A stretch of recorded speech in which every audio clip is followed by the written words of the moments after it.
Salut à tous, aujourd'hui on va parler de The Fate of the Furious, ou Fast and Furious 8 en français, réalisé par F. Gary Gray, que je suis allé voir avec Aurel. Salut. Alors dans le film, on a Vin Diesel, Jason Statham et Dwayne Johnson. Donc on a aussi Michelle Rodriguez, Charlize Theron, Kurt Russell et Scott Eastwood dans des rôles un peu plus secondaires. Il y a aussi un acteur de Game of Thrones, donc Christopher Hivju, il me semble. Il y a encore une autre flopée d'acteurs, je pense que j'aurais dû en oublier 2-3, mais voilà, c'est ce qu'il y a principalement. Donc l'histoire, vite fait, c'est Dom et Letty qui sont en lune de miel à Cuba. Et un matin, Dom se promène dans la rue et rencontre une personne inconnue. Donc le personnage de Charlize Theron qui va donc manipuler Dom pour le retourner contre ses amis, sa famille. À partir de la situation va s'envenimer, ils vont nous expliquer un petit peu le pourquoi du comment, et ensuite ça va se conclure. Et pour moi, le film était génial, presque aussi bon que le 7. Pour toi, je ne sais pas, vu que t'es pas trop fan de la saga. Après, moi, il faut savoir que j'ai regardé le 1, le 2, le 5, et là le 8. Du coup, je les ai pas regardés dans le bon ordre, je les ai pas tous vus. Du coup, ça fait peut-être des choses que je comprends beaucoup moins bien. Mais après, je suis pas trop fan de base de ce genre de film.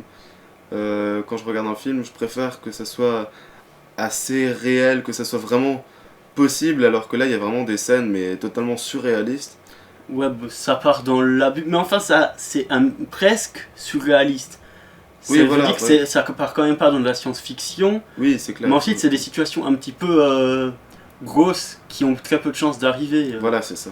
Ouais, comme un Mission Impossible ou les derniers James Bond, quoi. Oui, voilà, par exemple. Moi, Fast and Furious, j'ai commencé à regarder une fois que le 7 était sorti, et c'était vraiment une saga que je m'attendais à détester de base. Et donc, ce qui m'avait vraiment plu dans cette saga, c'était le développement des personnages, qui était plus important limite que les scènes d'action. Et d'ailleurs, ça s'améliorait même au fil des épisodes, et pour le coup, je trouve que le 8 est une réussite autant que le 7. Ensuite, c'est sûr que la réalisation de F. Gary Gray n'est pas aussi géniale que celle de James Wan pour l'épisode 7. Ah, c'est James Wan qui a fait le 7 ?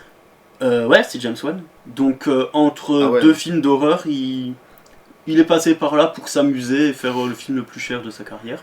D'accord. Du coup, le scénario reste toujours écrit par Chris Morgan comme depuis le 4, il me semble. Bon, ensuite, dans le traitement, il y a quand même quelques trucs qui vont différer. Il y a moins de pauses entre les scènes d'action, mais ça nous permet quand même de développer les personnages en micro-pause. Après, ce que j'ai bien aimé, c'est que vu que je les ai pas tous vus, il y a des choses que je comprenais pas tellement, mais quelques minutes après certaines scènes que je comprenais pas, il y avait des dialogues ou même des scènes assez implicites qui expliquaient un peu ce qui me manquait à savoir. Ouais, Quoi. du coup, c'était pas indigeste pour quelqu'un qui a vu les films précédents, et c'était compréhensible pour quelqu'un qui n'a pas tous vu ou oublié. Ouais.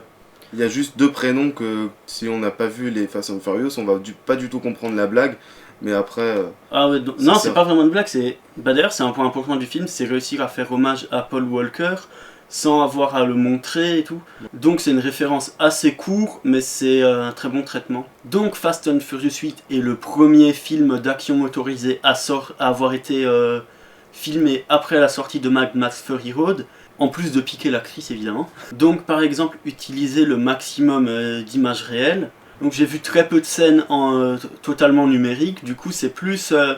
ils vont utiliser des vraies images et ensuite ils vont rajouter des trucs par-dessus qui auraient coûté beaucoup trop cher. Donc par exemple on a tout au début la course à Cuba où une voiture va s'enflammer.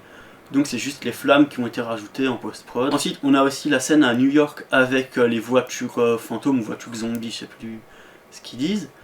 Donc du coup c'était une des premières images qu'on avait pu voir de Fast and Furious déjà en 2016 quand le tournage était fini. Et donc en fait ils ont fait vraiment tomber des voitures depuis des immeubles. Donc ensuite au niveau des musiques, alors pour ce qui est des musiques préexistantes, ça ressemble à du Pitbull mais ça n'en était pas. Ensuite c'est pas trop des musiques qui me parlent. Ouais, t'avais dit qu'il y avait du Ludacris. Ouais, à la fin dans les crédits on voit qu'il y a une musique de Ludacris et donc, pas mal drôle. Donc Ludacris qui joue évidemment dans le film. Voilà, on l'avait oublié au casting. Voilà, on rattrape. Ah bah voilà. Ensuite, pour ce qui est des musiques composées spécialement pour le film, c'est toujours le même compositeur que depuis l'épisode 4.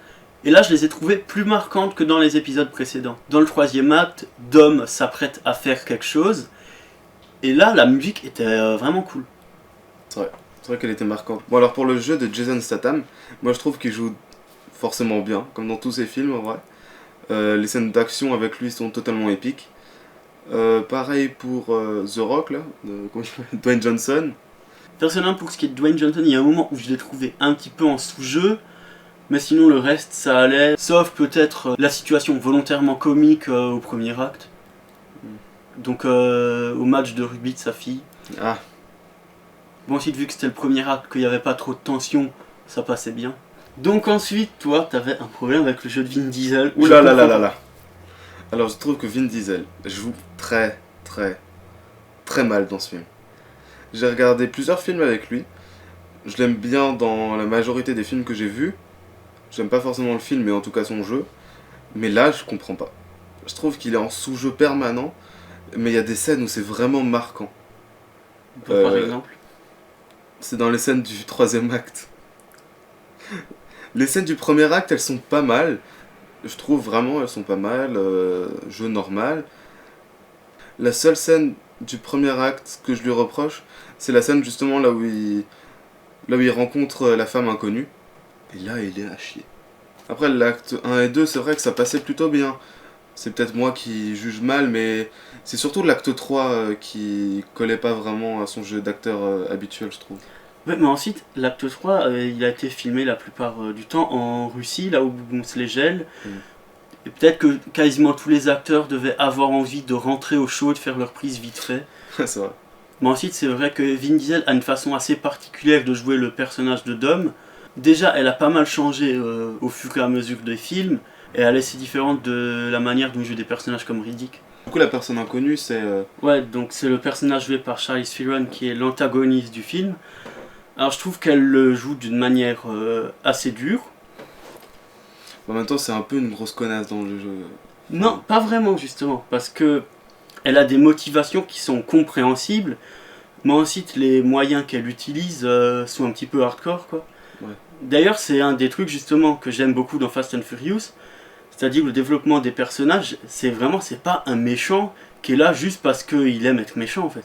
Bon, alors, c'est un film déjà de plus de 2 heures, mais pour ma part, je trouve qu'il est passé assez vite. Et malgré le fait qu'on allait le voir tard le soir, donc il finissait à 1h du mat. Ouais. Mais je pensais être fatigué, mais au final, ça s'est passé super vite, super bien. Il n'y a eu aucune pause qui était trop longue. Ni trop courte en fait. Voilà. Ça prend quand même le temps de se poser, de faire dialoguer ses personnages. Ensuite, ça prend bien le temps de faire péter. Et aussi, il y a toujours une bonne écriture. Donc, il y a beaucoup de setup payoff, de fusil de Chekhov et tout.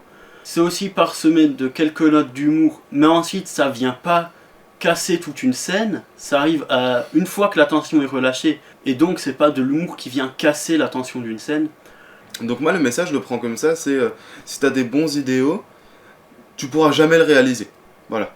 Parce que pour réaliser même un bon objectif, il faudrait tuer 20 000 personnes, bombes nucléaires, etc. Et il y aurait forcément quelqu'un qui t'en empêche. Et moi, je trouve que c'est un peu triste de se rendre compte que par-delà la méchanceté du personnage de Charlize Theron, ben, elle avait des bonnes convictions au final. Et pourtant, ben, elle s'est fait niquer. Elle s'est totalement fait niquer parce que elle a mal agi, etc. Et pourtant, à la base, elle avait de bonnes convictions. Ouais, mais ensuite, le film, il apporte quand même une solution à ça.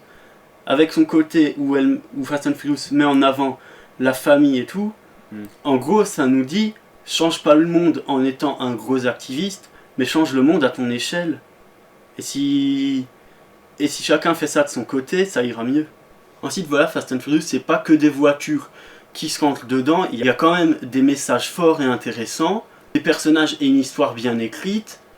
Du coup, pour moi, ça en fait des bons films. Et je trouve que les gens font que citer Fast and Furious comme s'ils les avaient jamais vus. Et moi, j'ai envie de dire, regardez les films, mais aussi les précédents si jamais vous les avez pas vus, parce que c'est dommage de passer à côté.